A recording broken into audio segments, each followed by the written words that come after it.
Hello, everyone. Welcome to the Game Junk Podcast, episode 239, recording on Monday, July 7th, 2025. My name is Frank. My name is Sean. And my name is Andrew. And on today's episode, we'll be talking about the massive layoffs at Microsoft and some of the fallout and other news stories that have popped up since then, including a elephant in the room, whatever that might be. Whoa. And then we'll get into what we played.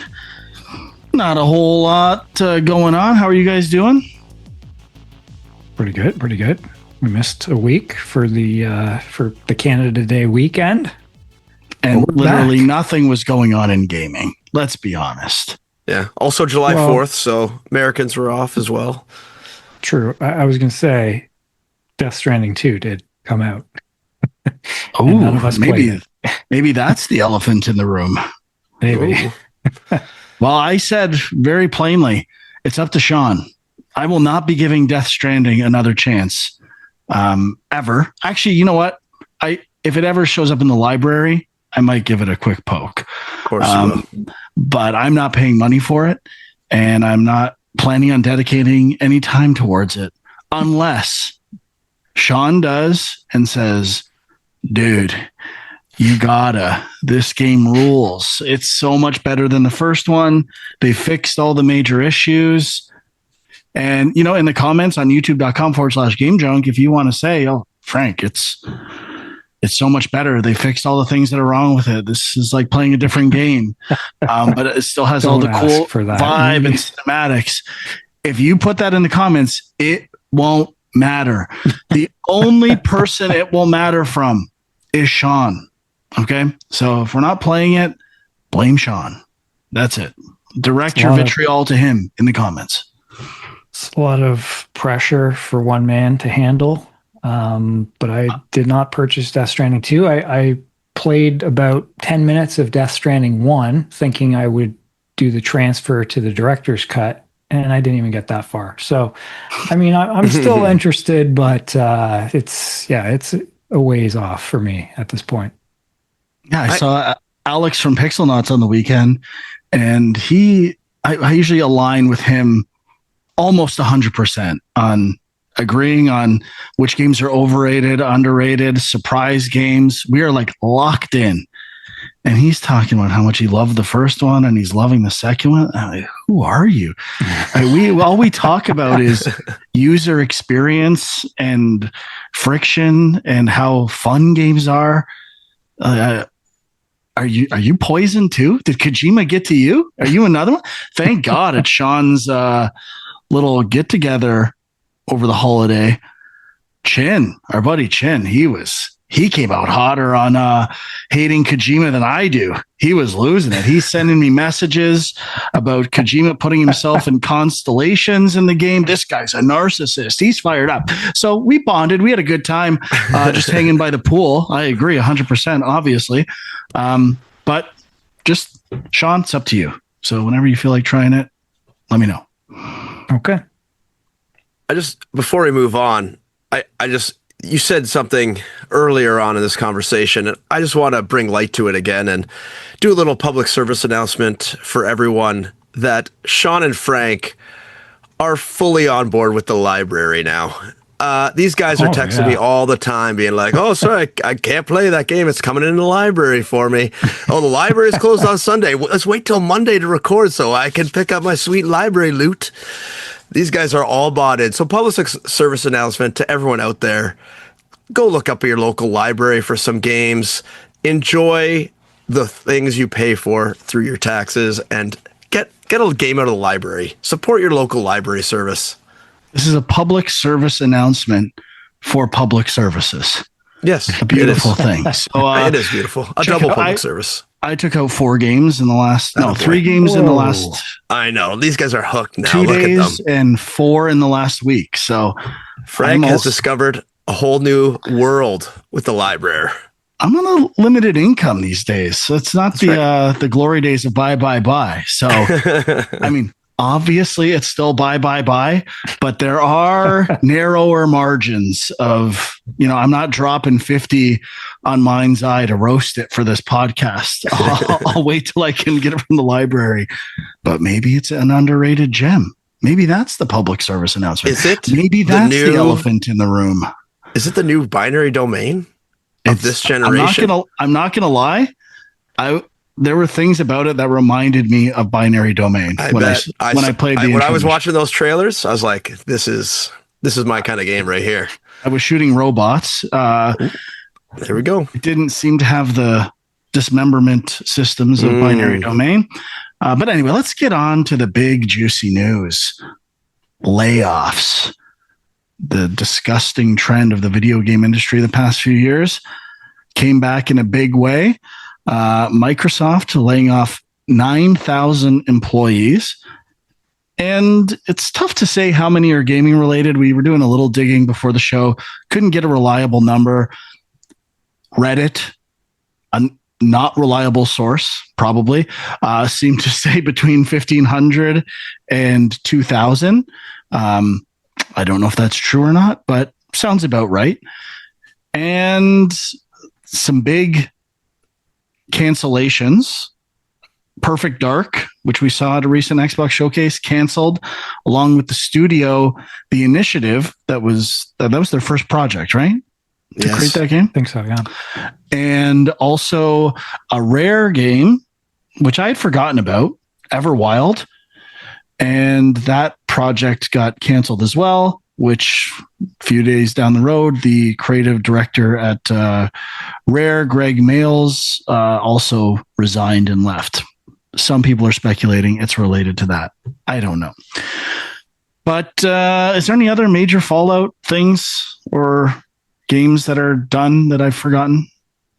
Blackbird. Yeah, there was a big ZeniMax Online MMO game called Project Blackbird that got canned. Apparently that game was actually looking good from everyone I know, and everyone thought it was fun. And the plug has been pulled on that. And I know that had at least 6 co-dev studios along with ZeniMax Online. So that's like a pretty big hit to a lot of studios out there, kind of across the board, even, not just Microsoft studios. And I thought there were layoffs at other studios like Compulsion and a few others, but I don't remember where I read that. Turn 10 was a big one. Oh, yeah, that was all.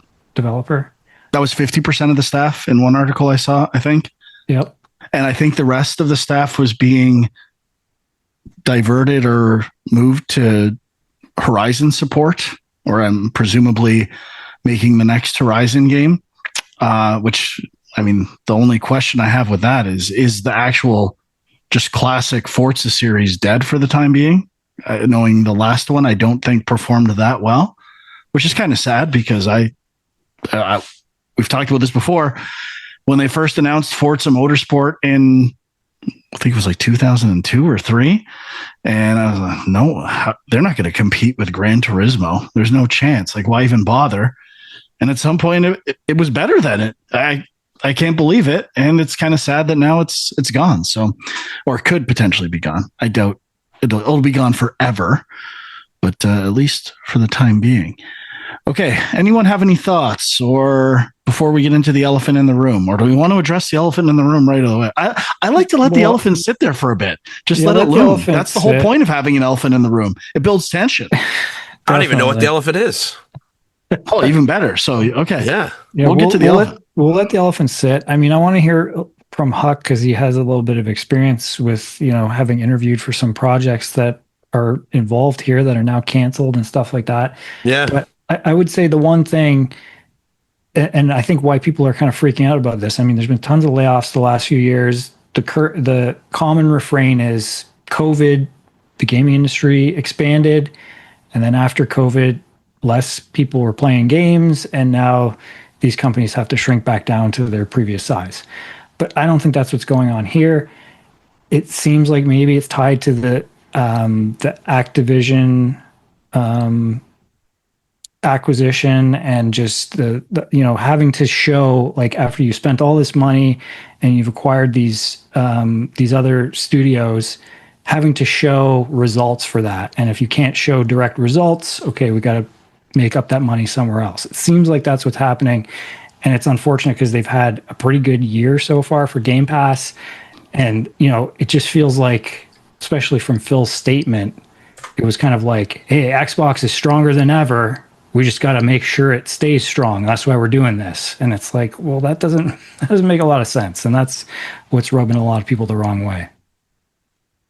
Yeah, so I think I figured out what the elephant is, so I'll stick away from that point. But there's like, I kind of wrote on our Discord. I think it was Grace on our Discord was talking about this and saying she works at like a small indie studio kind of idea, code dev studio, and how it's just like rough to see these layoffs and stuff. It's such big, like, established studios, and so I worked, I've got my own company, and you gotta grind for work constantly, and keeping the lights on is really tough across like all your employees and stuff. I had to lay off employees. I like, basically the Equilibrium is essentially just a holding company at the moment. There's nothing really going on there.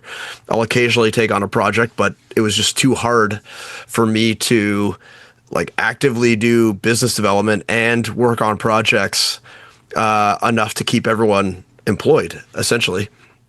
So there's like, that doesn't really come in with Microsoft, but so there's like kind of two aspects I was thinking about this for these layoffs. And one is like, okay, they came to their senses, they saw that these games weren't actually good, and they decided to cut their losses and cut the teams, like cut the initiative, cut Perfect Dark, cut that Project Blackbird MMO game from ZeniMax, and maybe they finally ran through the numbers of Forza Motorsport, decided Turn 10 wasn't going to cut it anymore, didn't want to make any more of those, cut all those jobs.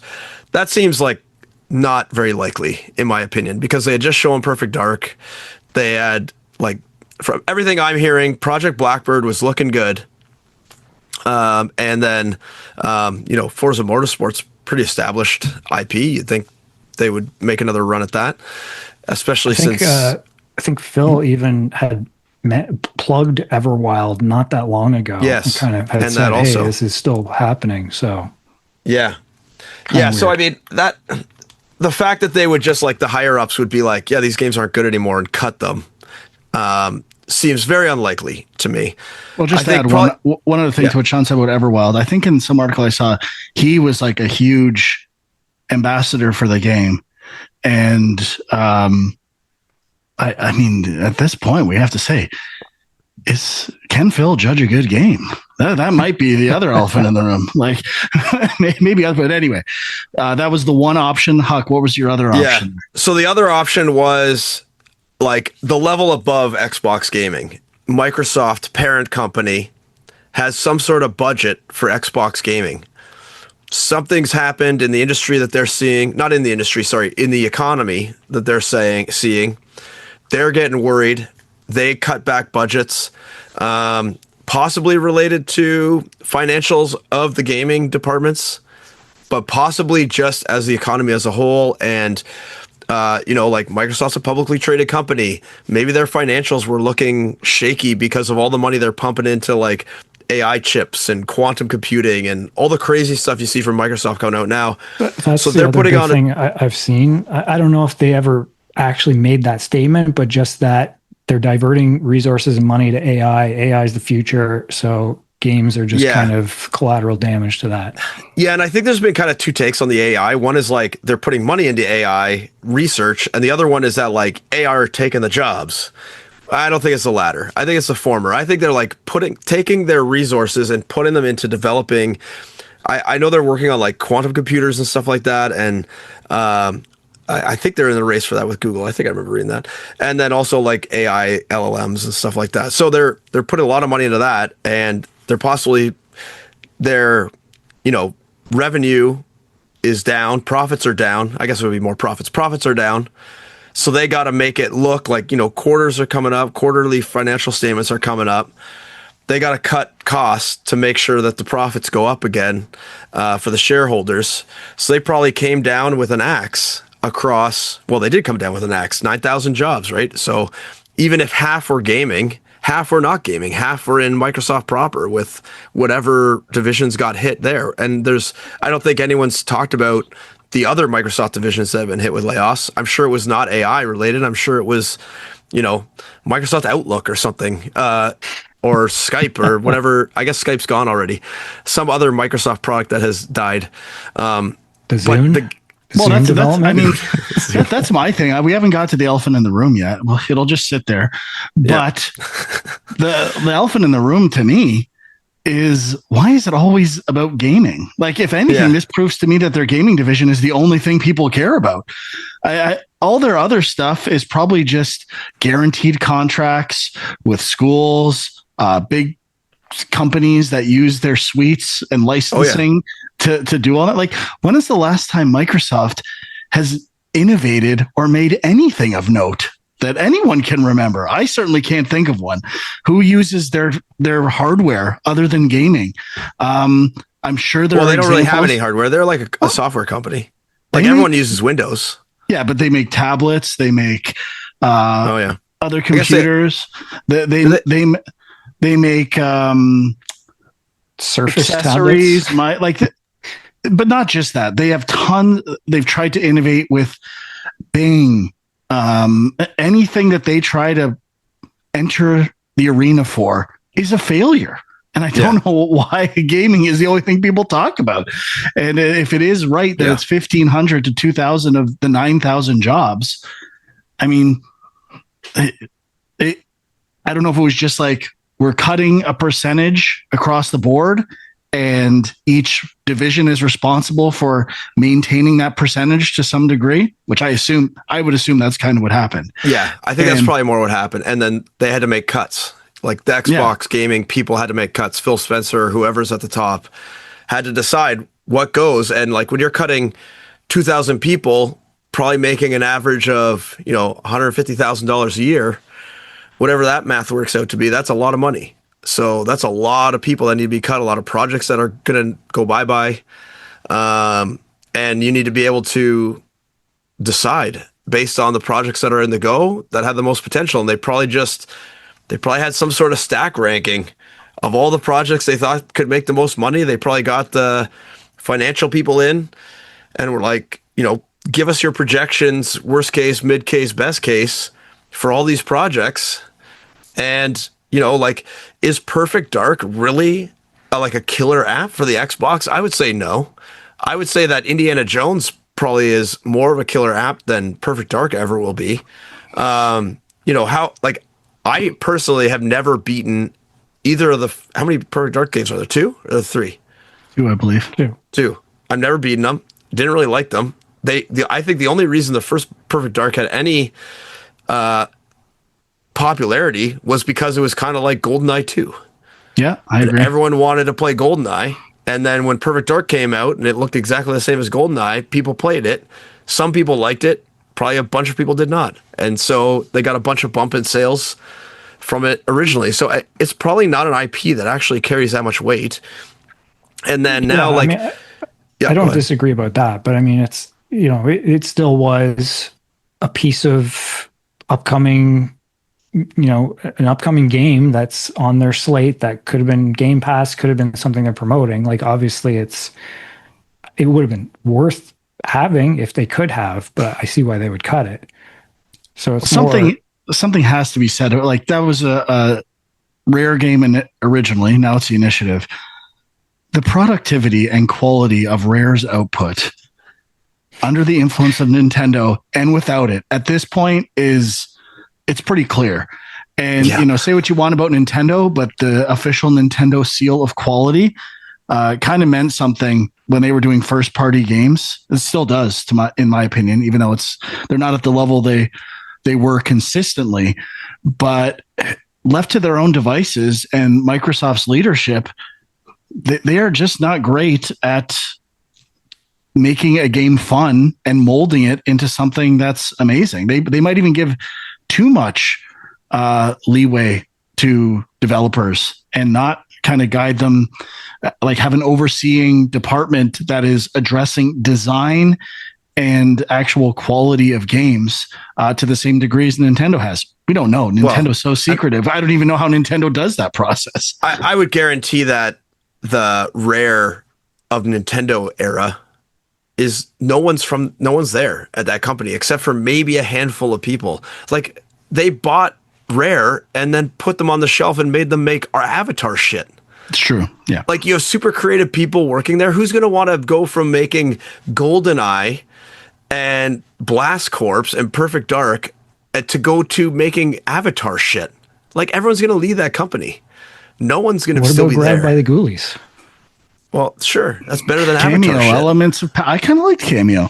I still kind of liked Rare's ingenuity for the most part, but they never managed to harness it in a great way. And obviously the exception to this in terms of sales and money making is Sea of Thieves, which I still to this day 14, 15 seasons later do not understand. We've gone back to it, it was fine, but I do not understand what draws people back to this game over and over again, because it is very flawed from a design perspective, in my opinion.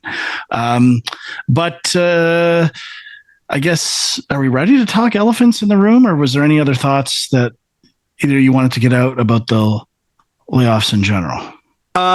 Yeah, I think it was just the higher ups, and they just had to come down and cut some stuff. And I think it was probably going to be hard no matter what they did. I mean, let's say it is 2,000 employees.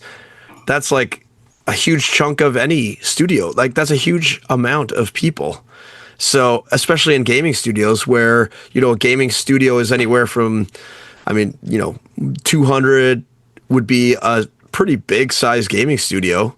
Now you're talking to 2,000. So you're like 10xing that, like your 10 studios need to be shut down basically. And, multiple projects. So you got to make cuts somewhere. I'm sure there's even projects that weren't announced that never been talked about that they canned, that no one knows about.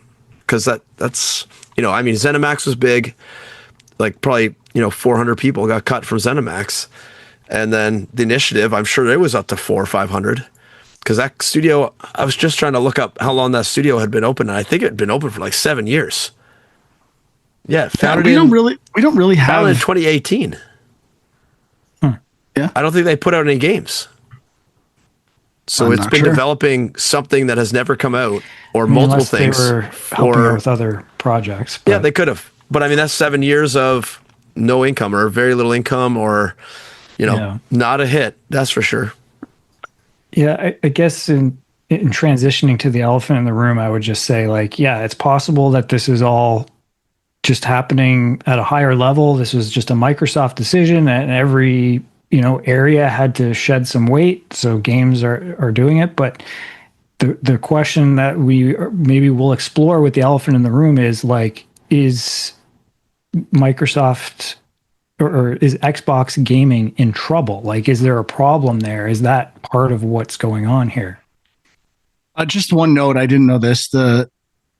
Apparently Perfect Dark was also a co-dev to some degree. I don't know how much, but the Crystal Dynamics was working on it as well. So it just, at least on Wikipedia. And I think the other related news story that we touched on as well was people talking about how much hiring relating to AI Microsoft is doing. And, Huck mentioned, is this about stealing jobs or whatever? I'm sure it's a bit of everything. Whatever AI is going to do, Microsoft is preparing themselves for it, for better or for worse. I don't know if that future's definitely written yet, personally. But before we get to the elephant in the room, let that elephant sit. This is a thought exercise for everyone listening or watching on youtube.com/GameJug. What do you think the elephant in the room is?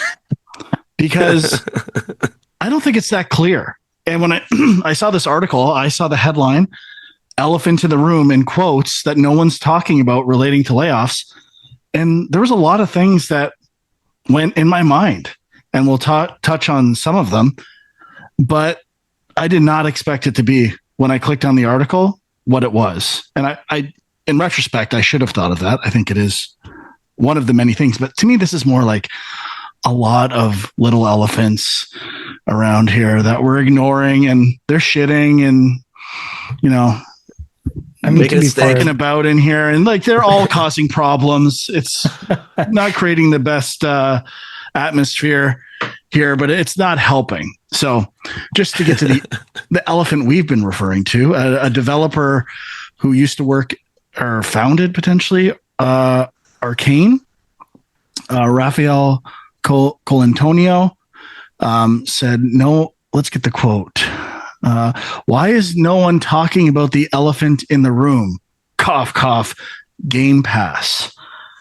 And which was and more quotes about the sustainability of this pricing model or monetization. And I just want the one quote here. I think Game Pass is an unsustainable model that has been increasingly damaging the industry for a decade, subsidized by MS's infinite money, but at some point reality has to hit. I don't think GP can coexist with other models. They'll either kill everyone else or give up. And my first reaction to that is, well, that doesn't mean you think it's not going to work definitively. You just said it can't coexist. There's a potential scenario where they kill everyone else, which in Microsoft's opinion, I think would be succeeding definitively. Definitely. So it's like Netflix. How many people rent movies from a store anymore? Yeah. I mean, I rent them from the library, but I mean, I'm few and far between here. So to some degree, it's potentially an all-in strategy. Now, I think that's a bit debatable as well, with the obvious pivot being to publishing and streaming services or merging with Nintendo, which I haven't heard mentioned anywhere. But anyway, what do you guys think about the Game Pass comments? The elephant in the room.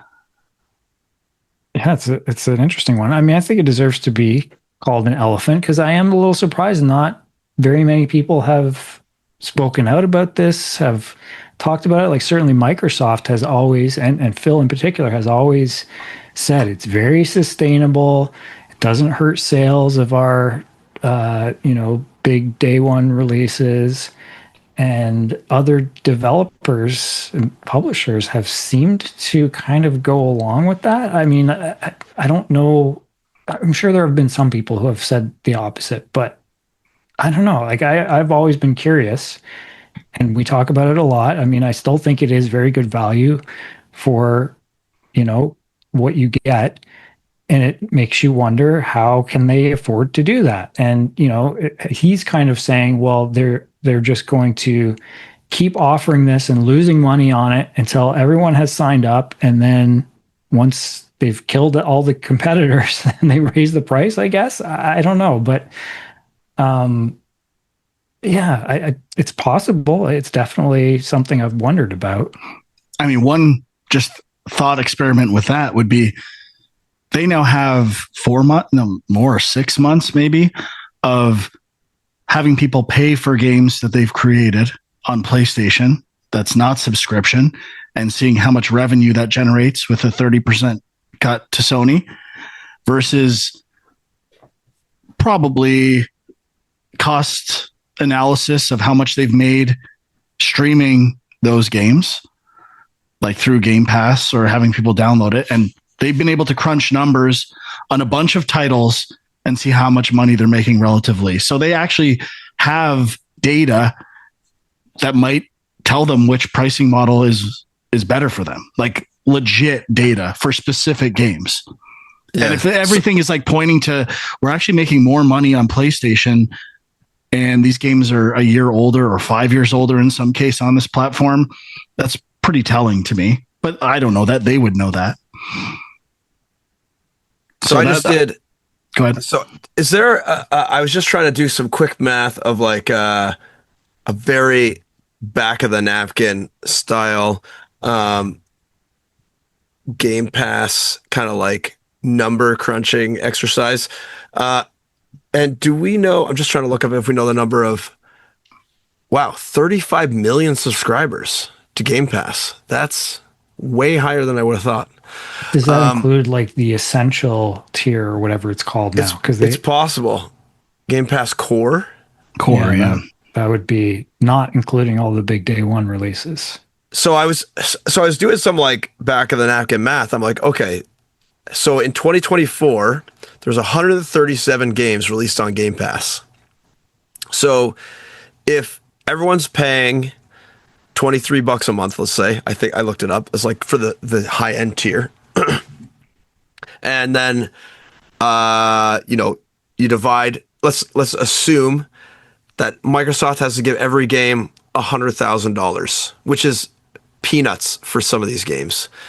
But even with that, they would still have to be generating, they would need 50,000 people subscribing to cover that cost. So that's not really like, if they have 35 million people, that's like almost 100, that's like whatever that is, 50 times that. That's a lot of money. And so maybe it's not an elephant in the room. Maybe they are making a shit ton of money on this thing. And I mean, now, if you're getting 35 million people and you're making, what's that, 35 mil times 23 bucks a month, that's $800 million a month in basically profit. Now, it's not going to cost you $800 million a month to run like the cost of developing Perfect Dark.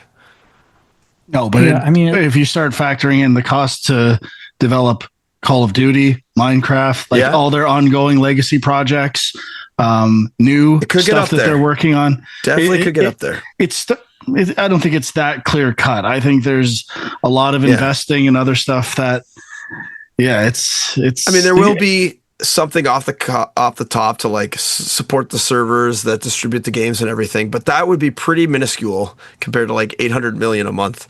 Even a big studio's like burn rate is probably only going to be like maybe like I bet Activision's monthly burn rate is maybe like $20 million, maybe $30 million. So we're not talking about like $400 million a month in burn rate. I wouldn't think. I mean, I don't know. I guess maybe Bobby Kotick's salary is super crazy, so maybe it would be higher. But I mean, like obviously you're going 35 million, but then you're doing everybody at the highest rate when that's right. It would be lower, people obviously, are at the lower core. But I don't think the lower rate is even that much lower. I think the lower rate was like $18 versus 23. I think I can't remember what I saw, But I mean, it's really hard to do the math because of the fact, like if it was just them kind of licensing third-party games and saying, okay, we're paying this much to them, and just add it all up, that would be easy to kind of look at it. But when you start taking into account all the first-party stuff and the development costs, that's where it's like, who knows? Like how do you calculate if it's worth it? And you got to think about, okay, well, would people have bought these games if they weren't on Game Pass? How many of these games are they actually playing versus which ones are available? It's a very confusing thing to try to break down. But I mean, one thing that's interesting to look at though is like, are new games selling still? You know what I mean? Like this developer, the guy from Arcane, is kind of implying that new games are suffering as a result of Game Pass. But like, I kind of wonder if new games are just suffering in general. Like it feels like people play the same 5 games every year and they don't buy a lot of new games anymore. And I think that's a thing. Like, there was an article like last year that I read, it was something like old games are killing new games. And they were talking about how like all the free games that Epic gives away, just things like that, where it's like people have this insane back catalog of games that are like 5-10 years old. Why do they want to play the newest thing that's $90 when they have so many other games they can play for free? And remakes and remasters sell incredibly well also. So it is a bit weird that, sometimes you ask yourself, have the best games already been made? Like, if no other game got released for the rest of my life, would I be okay? And I feel like I would be okay. I have a lot of games that I could go back to or enjoy, especially with the limited time I have left on this earth. I could fill it with games that already exist. Not that I'd want to. I'm not saying I want that to happen, but I would be okay with it. And it is like a weird time of just going back to the summer Game Fest announcements and the top selling games. Such a weird collection of like presumably stuff that looks like garbage, that is almost I'm not saying the games are bad, just visually look unpolished and are kind of hacky, but have some viral crazy hook to them that pulls in younger people. And I feel like that there's so many games that I never 20 or 5 years ago, you would kind of be able to predict what the best games of the year are going to be. Now you look at it back at the end of the year, like, this game came out of nowhere. There's all these little studios all over the place. It just, at least Game Pass seems like a way to harness that potential to some degree and leverage it to your advantage. But I don't know if the numbers actually work for that.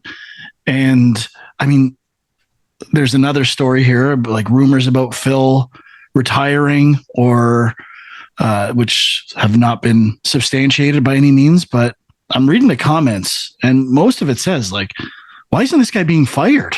Like, what has this guy done to make this company better since his tenure there? Which I mean, I don't know. I've always kind of liked Phil when he presented stuff. He seemed pretty matter of fact and like a decent guy. So I poke fun as well sometimes at stuff, but I don't know if financially he's been a net good or net bad for the company. I think in general, he's been a net good for gaming, and actually being a CEO that likes gaming, where in the past at Sony, I don't think all of their CEOs necessarily even played games or cared that much. But clearly that might not matter in terms of the numbers on this stuff. And it's the other elephant within the elephant we're discussing is how much money Microsoft just has in general. Like, who knows what is successful and who knows what's been actually successful about Xbox at all since its inception in the last 25 years. And how much of Xbox, kind of getting back to my first point, is just that it's a visible point of entry for the company of Microsoft. No one even talks about the other stuff they do. It's just something people talk about with the name Microsoft in it. If they didn't have a gaming division, who would even talk about Microsoft every day? Like, oh, well, that new Windows update really blowing my mind or something. It's like literally a lightning rod for discussion about Microsoft, where there is almost no other thing they do that generates that kind of discussion. There is a cool factor to it. And, you know, at one point, gaming was about the battle for your living room and, you know, being your set-top box and all that kind of stuff. I think, well, they've lost that battle basically, but yeah, I mean, that's an interesting point. Hawk, you were going to say something? Yeah, so I was just trying to find a few more notes of data here, but I was searching Microsoft financial statements. So because they're publicly traded, we could find out some information about them publicly. And so for their Q3, I think it said, investor financial statements, which is January to March of 2025, they generated 5.7 billion in revenue, which is a 5% increase year over year. And it says that the growth was primarily driven by Xbox content and services, including Xbox Game Pass and the impact of the Activision Blizzard acquisition. While Xbox hardware sales experienced a decline, the overall gaming revenue growth demonstrates the strength of Microsoft gaming strategy. So 5.7 billion in revenue compared to Microsoft's as a whole 70 billion in revenue. So whatever that is, it's like what, 7% or 8% of Microsoft. I don't know. Let me do what is that? What did I say? 5.7? Something like that. 5.7 divided by small fraction. 70? Yeah, 8%. So, I mean, not very much of Microsoft. So And the fact that they increased their revenues by 5% is a good sign, which makes me still lean to the fact that Microsoft probably cut across the board, basically indiscriminately. And then the gaming division is just more amplified because probably their budget is maybe a little bigger and they had to cut more in order to make, that happen. Now, Frank, we need to touch on, you were saying before the show, if Phil retired or got fired. I said this? I don't even remember talking about this, but continue. You said they should hire you. They should. To do his job. Now, what was the first thing you said you would do? Well, I said first I got to look at some actual hardware specifications. And this was a potential one of the elephants in my mind when I read that headline. And I would like to see what their next hardware is, if they've already internally completely decided to pivot to a streaming form of gaming or games as a service through Xbox, cloud services, all that stuff. If that was the case, I would thankfully decline the job. Not interested. I don't think I can help you at that point. I don't think this is repairable personally. But the other elephant in the room, why aren't the properties you own exclusive? And this kind of comes down to the other elephant in the room, which was Xbox being known as the brand as we're going to be gaming for everyone, which if you look at comments of any game or console war stuff on IGN, it's usually Xbox is the woke corporation and all this stuff. And there's definitely been positive and negative things. If anything, I think it's divided their audience a bit, whatever that stance is. I don't think it's that big of a deal, to be honest, but certain gamers do. And it definitely reveals itself in toxic IGN comments. But I don't know why they're not making stuff exclusive. Now they know the numbers, and I would guess they're making more money on PlayStation now than they are on Xbox. 100%. And you have to ask yourself the question, which of our games, if they were exclusive to our consoles, would be system sellers? And I'm pretty sure Call of Duty would be a system seller if you made it exclusive and make a lot of money. Maybe I'm wrong. Maybe people are ready to abandon Call of Duty and move to something else. But if I made Minecraft exclusive to Xbox platforms, I think that would make a pretty big dent in the industry. And maybe it's time to abandon the world gaming for everyone and start being a little more ruthless and competitive when it comes to things you own, which I assumed would have been the case the moment they bought Activision and all these other things. And I think that, to me, that is the biggest mistake they've made over the past 5 years. Yeah, I mean, it's an interesting point. I hadn't really thought too much about it. And obviously, as part of the acquisition, they had to make it very clear that they don't have a monopoly here. It's still going to be on all these other platforms. Was there still a plan to eventually make it exclusive? Maybe. Maybe they just didn't want to risk upsetting people initially, but they still wanted to do it eventually. Maybe they still will.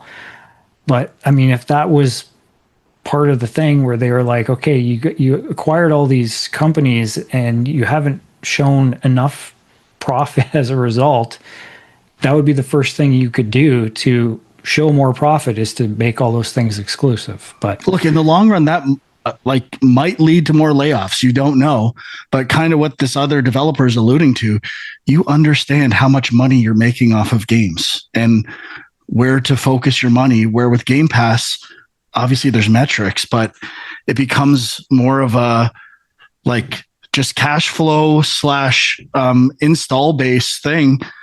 And I don't know how, I agree with how sustainable that is, just in terms of understanding what people like about what you're providing to some degree. And I think, they could have been better with acquiring studios aside from the big Activision and Mojang. I think you couldn't argue that those were huge wins.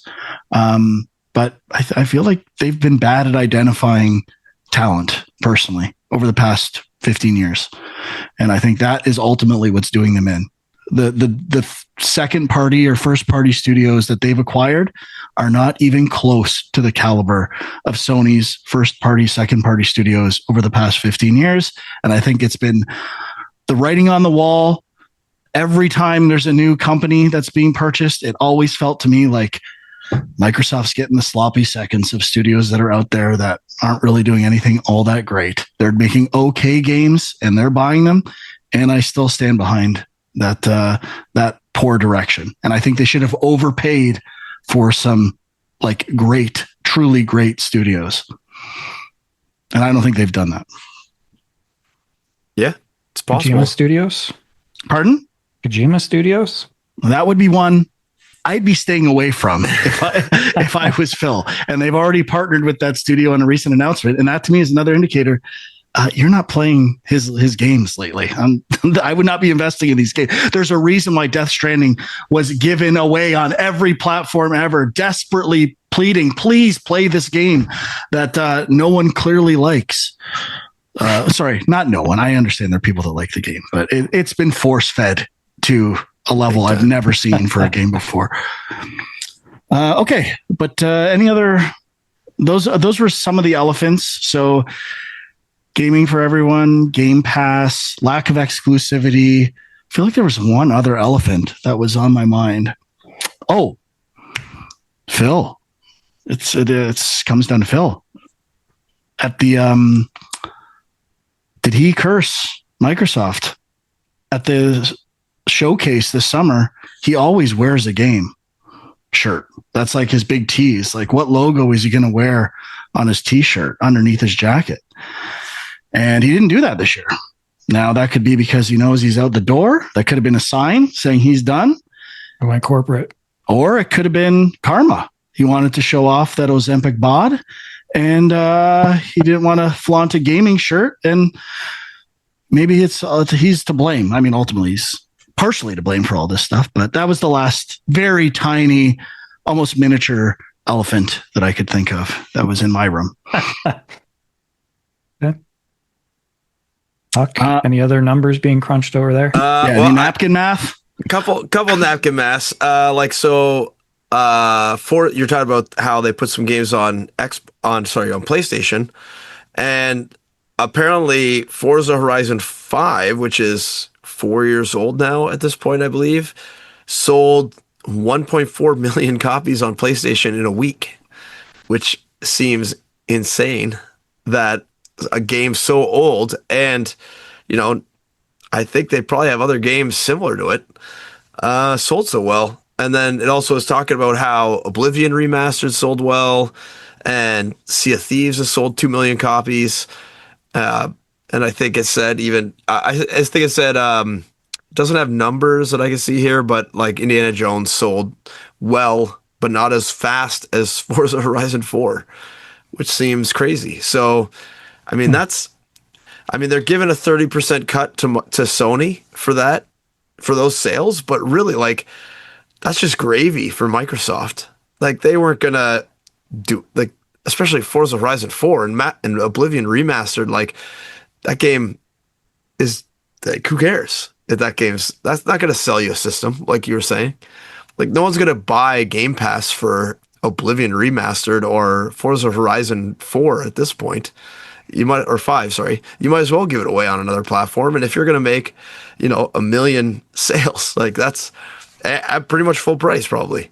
Yeah, so, no, it launched at Horizon 5 we're talking about, right? Yeah, Horizon 5. Because I can't remember if they launched 4 first at some point. But I was thinking something like Ori 1 and 2 have never been on a PlayStation platform. I think if that dropped, they'd sell 1 million copies of if it was a bundle of Ori 1 and 2 for $50 or $60, I guarantee that thing would sell 1 million or 2 million copies. Yes, probably. So I don't know.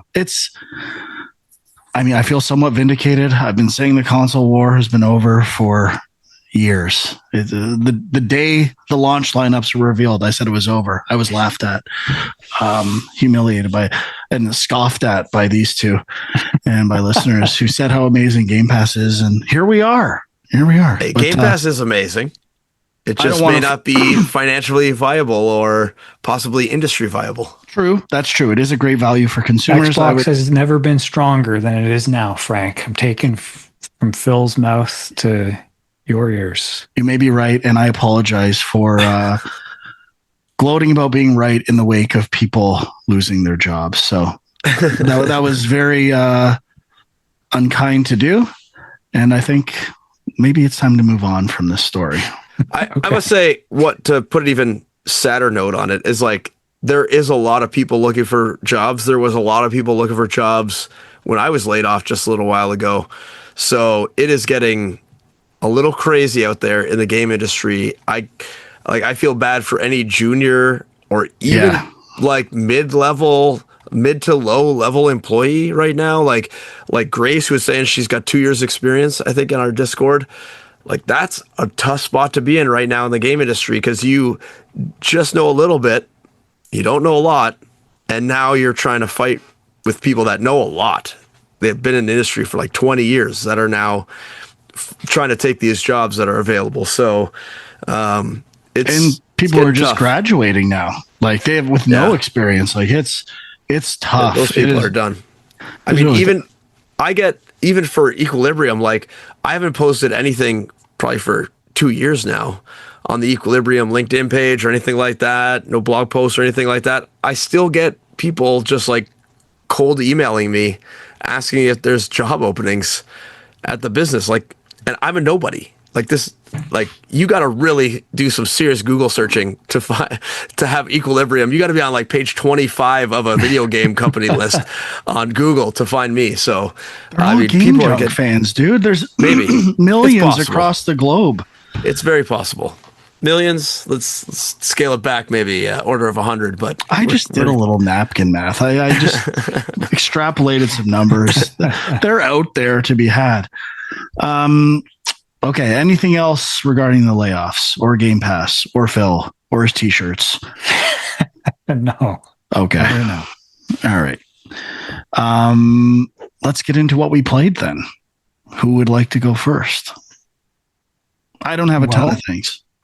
Well, so you played some Mindseye. Do you want to talk Mindseye? I did play an hour or so of Mindseye today, which I got from the library. As did I. Perfect place to get it. How far are you? I'm literally like an hour and a half. I'm disappointed. Mine is at the library waiting for me. I can't wait. We could all be playing our library copies of the game together. And we'll probably be the only people playing it. Yeah, I'm like maybe 3 hours in, and I don't know. Like apparently it's a pretty short game, so part of me was like, maybe I'll try and power through this, but I don't know. I sounded like you were kind of like, oh, this is actually not a bad game or something, Frank. I am not feeling that. It's a little too early to tell. Based on what I've seen so far, the intro cinematic and quality level of the art was much higher than I expected it to be based on what I'd heard. So, I mean, just to compare it to the darling of this year, Claire Obscure, Expedition 33, both to me are kind of out of nowhere AA games from industry vets. I think Mindseye looks way better than Claire Obscure. Like just art direction and mostly technically a better looking game. That isn't to say I think Expedition 33 looks horrible by any means, but I think there's more of a polish level on Mindseye. Now, that's the initial thoughts. As I played more, it was definitely plagued by glitches and technical issues at a level that I didn't even have anything like that playing Expedition 33. So it kind of art direction, I think, is a bit better, but as you start playing, there's pop in level of detail stuff going on constantly, slow down, frame rate hitches, I presume relating to loading and other things. Like it starts to add up as you continue to play the game. That's not really talking about the game though. What I've played so far, I do think it is presenting an interesting concept of feeling like GTA, but being linear. in a way, where it's like it feels like GTA missions, or if you just took the mission components of GTA and put invisible walls around them and you just did all those missions in a row without having the free roaming aspect. I think that's kind of a cool idea, and I'm intrigued to continue it a bit. But I would say the feel of driving and shooting is average. It's not like broken by any means. Not a lot of polish when it comes to enemy interaction when you're shooting them. That felt pretty dated. But the driving, walking, core mechanics, which I mean, those have to be there. They're fine. They're perfectly fine.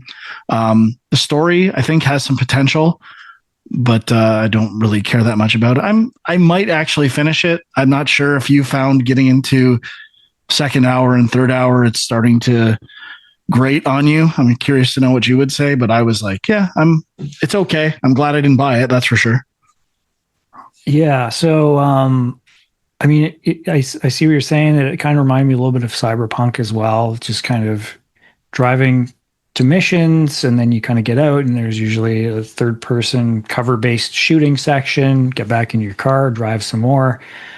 It is at this point getting repetitive. Like it really feels kind of empty, not just in terms of the city, but like there's not that much going on in the game. And it feels like you drive for a really long time. You get out, you talk to someone, a cutscene plays, and they say, now go drive somewhere else. You get in the car, drive another 10 minutes, you get there, maybe there's some shooting, maybe not, maybe you just drive some more. And that's kind of all that's happened. Okay, well, hot take. A lot of GTA and Red Dead missions are drive somewhere or ride somewhere on a horse with talking, maybe shoot some stuff, stop somewhere for a cutscene, and then do that again on the way out. I've just played through Red Dead Redemption 2, where it actually mixes that up, is just how it frames these missions, like whether you're in a hot air balloon versus on a horse. And I would say Red Dead Redemption 2 did a great job of it, but to me, you're describing a GTA mission to me. No, and it's a fair point. I mean, I was thinking of actually Cloudpunk, which I had talked about a while back, which is kind of like that futuristic taxi driving game, or yeah, I think that's what it is. And it's like you're kind of mostly just driving with some dialogue going. But even that, compared to Mindseye, I found the dialogue in that more compelling. I found the driving more compelling. I found the city and the environment more compelling. Like Mindseye is just, there's nothing to look at. It's kind of like this desert town kind of, and you're kind of just driving around streets with maybe some cars, maybe a few buildings here and there, but there's really nothing else to look at. I agree visually, putting aside some of the visual glitches that are there, visually it looks pretty good. But yeah, there's just like, I'm like, is this all there is to this game? Like it kind of, the trailer when it originally, I think it was the Sony State of Play that it was shown. It was kind of like, oh, this is intriguing. It's got sort of a sci-fi thing going on. But the story so far is just about like a soldier who has come back home, and his friend has hooked him up with a security job, and he's got this implant that he doesn't really know what it is or what it does, but everybody keeps seeing it and saying, oh, you've got one of those implants. And I think there's like some terrorist stuff happening. I think the main thing there is you find out pretty early, the company where he got a job or someone who works there is responsible for the technology in his chip. Right. So it's like I assume you're going to unravel some mystery about the origins of this stuff, and clearly things change since this character arrived in the scenario, and things start going wrong. So I'm sure it's all going to relate to each other. Yeah. Now the thing I would have expected at a 3-hour mark, I would have thought that chip would have given me some abilities or powers or something like that. I don't know if there's anything more than just third-person shooting with machine guns and pistols. That's really all I've seen so far. So that seems a little surprising. Now, I wanted to ask you, Frank, there's a movie that I really think was a huge influence on this game. Can you guess what it is? Whoa. A movie Now, that was they're based partially on the score as well, which is done by a band called Rival Consoles, which I kind of like the score, but it definitely reminded me of a movie and just kind really. of the vibe of the sort of near future science fiction-y thing. Um, no, Color palette, maybe even the logo, the Mindseye logo. I honestly don't know. I'm embarrassed that I can't figure it out. Is it a recent movie or? Pretty recent, yeah. I'll say what popped in my head, even though I don't think that's it. Okay. Because you wouldn't be referring to the score of this movie. Transcendence. No, that's an interesting one. I can kind of see that. The old Fister is the only thing that popped in my mind. No, but you're not far off. I was thinking Christopher Nolan's Tenet. Oh, yeah. Duh, okay. Yeah. Kind of an influence. Now, one other interesting thing I found out about afterwards. I don't know if you guys had heard this at all. Apparently, so is it Leslie Benzies is the director of the game? And apparently his company was also working on this game, or I don't know if it's really a game, but it's called Everywhere. Do you guys remember seeing a trailer for this where it's like this thing you can use to build games? Oh, yeah. Whatever happened to that game? So apparently this was being built with Everywhere, and it was going to be kind of like the demo or like this is how you can make games with Everywhere. And at some point they said, okay, we're just going to release the game before Everywhere gets released. And so that's why in some of the reviews, I don't know much about this, or I haven't seen it. Maybe it's only on the PC version. There's a content creator, which I'm assuming is an encapsulated version of the editor that Everywhere will use to some degree. And it's a way of like proving its viability. Okay. This all makes a lot more sense. Yeah. But it does, I would say, feel a bit rushed, maybe. So have they said definitively that Mindseye is only made with the tools that someone who made something in Everywhere? I highly doubt it. But yeah, I don't know if it's like exactly that, but like that was kind of the idea. And at some point, I think they just said, okay, let's just focus on this for now, maybe because the company needed an injection of money. I'm not sure. But it that sounds to me, it explains why it feels a little bit empty, or, you know, like I don't know, there's not a lot of unique gameplay mechanics other than driving and shooting. So yeah, even just relating to the Xbox or even something like that, like I didn't think Everywhere looked good, but it is kind of sad with like huge projects being canceled and all that stuff, like missing like we're going to try something huge or shoot for the stars and try to, I think the fault is when you try to start with, this is going to be the game that everyone plays, rather than the reverse approach, which is start with some little thing with building blocks like Minecraft did on some server and then keep expanding it to be bigger, or Fortnite to some degree. So I can't think of anything that said we're going to be the biggest thing in gaming ever and succeeded in that. Can you think of anything like that? Not really. And we're going to put the money into it and we are going to be the best thing. And it never works out that way. So yeah, I'm definitely glad I didn't buy Mindseye. I'll play it a little bit more. If it's short, nice, easy plat. I haven't got many plats lately. I need to fill it out a bit. Yeah, and it's like after that whole discussion we just had, like this is an original IP, it's kind of become this game everybody's mocking a bit, and I think Leslie Benzies maybe isn't doing himself any favors because he's kind of saying there's like saboteurs that are like, putting out negative reviews of the game and stuff, and it's like maybe don't make excuses, just try to improve it. I'm kind of on this side. I feel like it's the game that's fun to shit on. Well, it definitely is, but I don't know. Obviously, Expedition 33 is better than this game, but that feels like a game where people feel compelled to compliment it and talk about how amazing it is, versus this one where it's the one that's fun to shit on. And I don't know why exactly, or not give it the benefit of the doubt to the same degree, but whatever. Who gives a fuck? It's a turd. And now apparently he's planning to relaunch the game. That seemed like the path. Can we get people to buy this, get some money, and then we'll continue to improve it as we improve things and just take a AA cyberpunk approach to eventually this game will be good. Yeah. Which could be possible. It's possible. Okay, Huck, what do you got? Well, I played a game that we've kind of talked about tangentially. That's Death Stranding 1 Director's Cut. Oh my goodness. I put in, well, let's say, I'm definitely doing it my style, where I am skipping the cutscenes and watching them on YouTube at 2 times speed, if not slightly faster.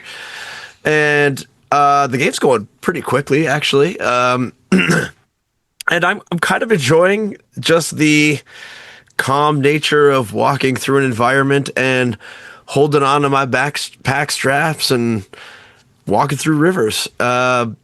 This game is definitely weird. I agree. It's good when you're doing that, for the record. I have no problem when the game is just that.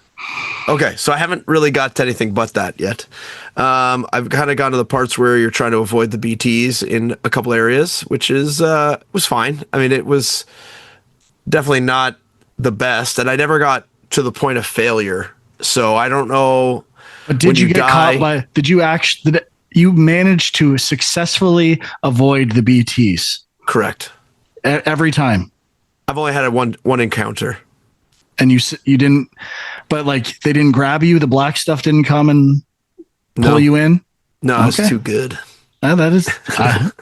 I'm an expert porter. I struggled to be able to do that once because I didn't think the feedback mechanisms are great. But anyway, yeah, clearly it's you got to watch that little snappy friend you got. I was watching it. Okay, I know all about it.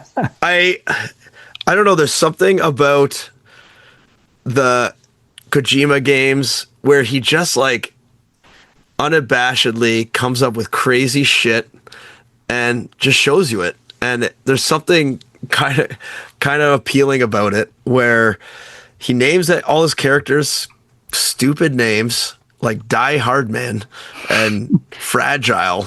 Like, what the hell? Like, what is this? I don't know. Maybe there's some sort of hidden super meaning, but I don't think so. I think they're all sort of like weird Metal Gear plays on Metal Gear things, but and then like everyone's got weird, like the Fragile character has like weird spike armor that's kind of magical or whatever. I don't know. Like she holds this weird umbrella. There's this rain that's like toxic to people and plants. Like it ages everything. So like I have no idea what's going on in this game in terms of called Timefall. Andrew. Yeah, okay, Timefall, whatever Please it's called. Brand things correctly. But so I don't know, I'm kind of enjoying the mystery of the game and just like all the weird oddities of it. It's, the gameplay's nothing crazy. I don't know. I haven't gotten into any really. I have a ladder. I haven't used it yet. I've used other people's ladders occasionally. I've used other people's ropes.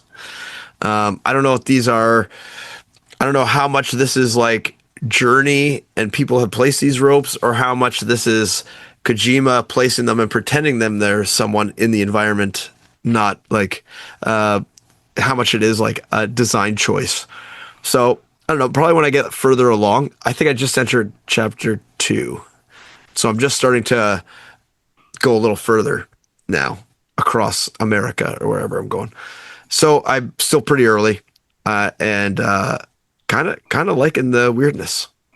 I was where you were at that point. Chapter 3 is what broke me. I love the weirdness. Don't get me wrong. Yeah, I was like, oh, it's gonna hit this time. And then when I had to avoid can't remember the human characters that are the enemies that steal your stuff, just avoiding them.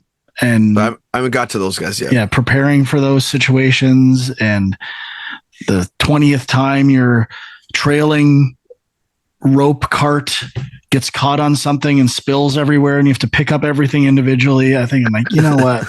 I have better ways to use my time. If I wanted to pick up shit, I would clean my own house. I do that all the time. That is one of my favorite games, cleaning the house. I almost need to complete it every day. It's sad. It's crazy. Sean, anything for you? Yeah, I mean, so I finished Doom: The Dark Ages Ooh. and Bionic Bay, both of which I really liked. You know, good chance they'll be on a top 10 list at the end of the year, depending on how many other games I beat this year, which is probably not going to be that many. But just to talk about Doom: The Dark Ages a minute, I was very pleasantly surprised. Like, you know, when I talked about it previously, I was kind of saying every level you're still getting new weapons, new power-ups, new upgrades, and it kind of did continue all the way through the game. It was still, you know, by the end, introducing new fun things. And it was, you know, the levels get a lot bigger. I mean, I don't know, maybe about halfway through, they're all about the same size, but it was a longer game than I thought, mainly because I did end up wanting to collect almost everything. So I was, you know, probably put in, I think, maybe 25 hours to finish it, which is... Did you get every achievement? You 100,000 this thing? No, did not do that. You got to be close.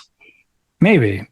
But it was just more the fun of going through the map, exploring and collecting every little thing and getting more upgrades to get more fun stuff to do. So that whole loop really worked for me. And it just, it was, you know, as people say about Doom 2016, I think it's, you know, you just get in that flow of like all the different mechanics working together. You're throwing your shield, you're switching to this weapon, you're doing melee attack for this guy, you're parrying this guy over here, and it's just, I don't know, when you're into it, it's a really satisfying game. So you're feeling the flow. It's got great flow. I really enjoyed it.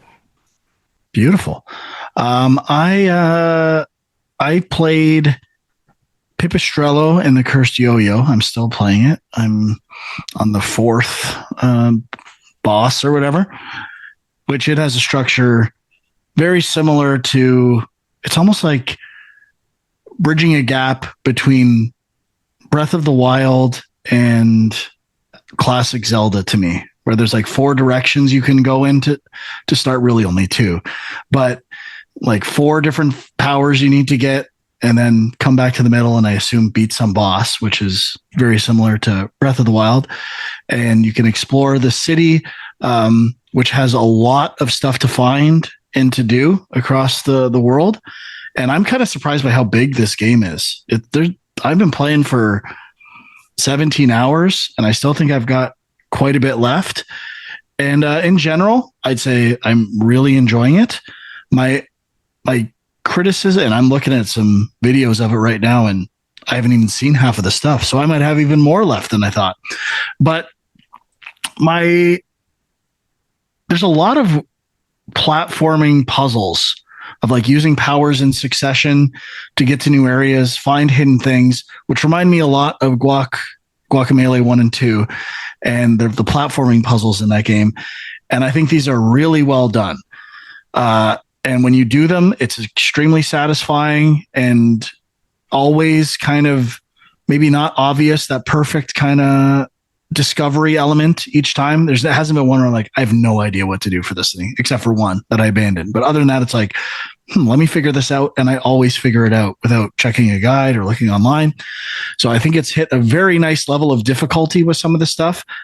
My only complaint is every action that's mapped to this yo-yo you use, it's like holding RT and hitting square or circle, and they start to blend together. And if you don't play the game constantly, I constantly misfire or do the version where I shoot my yo-yo rather than ride it.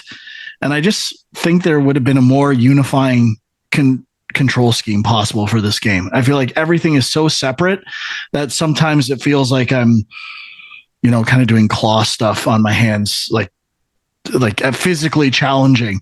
I know what I have to do. It's just kind of physically challenging to press the inputs. And sometimes when you have a camera perspective that's top down for the most part, some perspective, and the jump is not very high. So you kind of have to chain jumps together. And when the jump's not that high, it's hard to kind of know what your limits of failure and how quickly you have to do it are. And I just think it's a little too difficult, personally. Some of the timing windows on some of that stuff. But overall, very fun, unexpected surprise. If you like Metroid likes or Zelda likes, this game should definitely be on your radar. I'm surprised it's not getting talked about more, to be honest. It's a really good game and ambitious too. It's quite a big exciting indie game that should be getting more love. So check out Pipistrello and the Cursed Yoyo, which Sean told me about. Thank you, Sean. Yeah, no problem. That's probably next on my list. I guess, I was surprised there was a physical version of this. So, I got it from the library. I didn't even have to buy it. Check out your local library. Look out. This is sponsored by the library at this show. Yeah. I picked up a game in the Steam sale that I've been watching for a while. Punch Club 2. I don't know if you guys remember me talking about the original Punch Club. This game's pretty similar from what I remember. They added like a few more things. Basically, if I recall correctly, the original Punch Club was basically training, managing your kind of like energy, health, and some other stat, and then getting in fights and becoming a better fighter, and kind of like, that Rocky kind of like training cycle sort of idea. So in this one, what do you train towards? Is it like a brawler or? It's literally just like, it's more of a time, like a resource management game. There's no sort of you like never actually action do elements. Okay. No, yeah. You just kind of like select what moves you want to do, and then you say go, and then you watch it. Kind of like Unicorn Overlord. So you basically, there's this game has a lot of movie references, like Dune is referenced, Blade Runner's referenced, Minority Report heavily referenced. It's got, I could tell was written by people who, wanted to make this game, not real writers, and they write a lot and just a lot of run-on stuff. Not that interesting. I'm clicking through a lot of crap. There's no skip button. So dialogue, not really its strength. Story, not really its strength. I'm just kind of enjoying watching the numbers go up. You can like do jobs. There's like a not a real-time clock, but there's a clock in the game. And so certain jobs are available during certain hours of the day. Certain stores are open during certain hours of the day. Fights are available during certain times. There's like this weird thing where in order to recover your food stat, you need to make food in your kitchen, but your mom's there, and if you make the food, it's too loud, and she complains that she's trying to sleep, so you need to buy her like sleeping pills in order to make this food. It's very bizarre. It's like all this like weird sort of like game mechanics tied into stories that are more just like some weird balancing thing they decided to do or something. I don't know exactly why they decided to do it. But overall, I mean, it's exactly kind of what I expected. Basically, click a bunch of buttons, watch stats go up, watch stats go down. So, I mean, if you like that sort of just like kind of like, it's almost like a mobile game, to be honest, in terms of clicking stuff, watching numbers go up, watching numbers go down, collecting things, tapping on things. The first one was out on mobile at some point, wasn't it? I don't know if that I do not know. Probably though, it would make sense. Overall, as of right now, I would say I would not necessarily recommend it to a wide audience, but if this is sort of your jam, then it's probably a fun game to pick up. And I think it was on sale. Napkin math and crunching numbers. Yeah, pretty much. Yeah, a little backward math for sure. You did. I think that would be my. There's not a lot of universal game advice I would give. Like no matter what type of game you're working on, but I think my universal game advice would be streamline your writing, edit your writing a bit. Like not every 100%. Idea you have is great. Focus. Nintendo is so good at that, is to like. Well, Hold on. Except Have for you some ever of the played a Mario Paper RPG Mario stuff. game? And I was just about to say that stuff. But I mean, obviously, my classic example of that is Uncharted 1. Is like there is not a lot of cutscenes in that game, but every character is clearly defined. I understand the plot the entire way. Like, I think there's generally been this more is better approach to writing in games.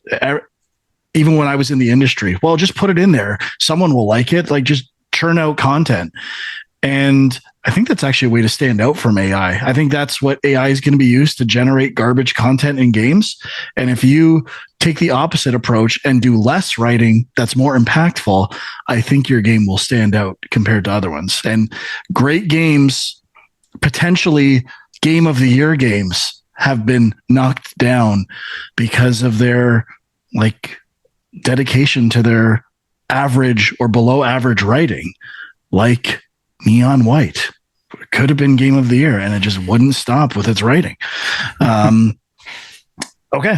All I'll say is I'm looking for feedback on this one. When I said I don't want your feedback for Death Stranding 2, I'm only listening to Sean. This is the opposite. I've got it in my head. I'm going to try to play fighting games again. I'm going to make an effort to play fighters. And I want people in the comments, I want to know what game I should start with. I'm leaning towards Street Fighter 6. I've been playing that a bit. I got Fatal Fury from the library. I got Mortal Kombat downloaded. I downloaded every fighting game and I'm dabbling in them all and watching videos on how to get good at fighting games, probably more than I'm actually gaming. So I want recommendations as to what the best fighting game for noobs is. And let me know. I want to get into it, but I'm probably going to burn out again. So I've been playing a bit of Street Fighter 6 and I've been enjoying the world tour mode, going back to it. But that's all I have to report so far on this journey that I'm beginning. Cool. Yeah, it's going to be very exciting. I actually think where it's going to land is that Mortal Kombat Legacy Collection. Just wanting to play those old Mortal Kombat games, I think, is where it's all going to settle down. Or you know where I think it's going to land? I think you're never going to speak of it again and pretend like you never had this conversation with the audience. That is 100% a possibility. This all could fade and evaporate by next week. 100%. Part of me is thinking focus on Arc Systems games so you can like get in from the ground floor on that Marvel Tokon game and just that's the one. And just I love Rivals. Just become a huge Marvel head. Film, bro. Let's just. You do love Marvel. Change course. Marvel everything. Okay, sorry, Sean. I think you were technically next. Yeah, I only have a couple real quick recommendations for short Metroidvanias. So I'm going to mention a game called Ascent DX. Came up on some list somewhere of like best Metroidvanias this year. It's free. Free game. 45 minutes. Very chunky pixel art. But I enjoyed it. 45-minute playtime. But both of these you could play in one sitting. The other one I played is Trash Quest. I've heard this is the one with this is an older one with the raccoon, right? Yes, it's a few years old now.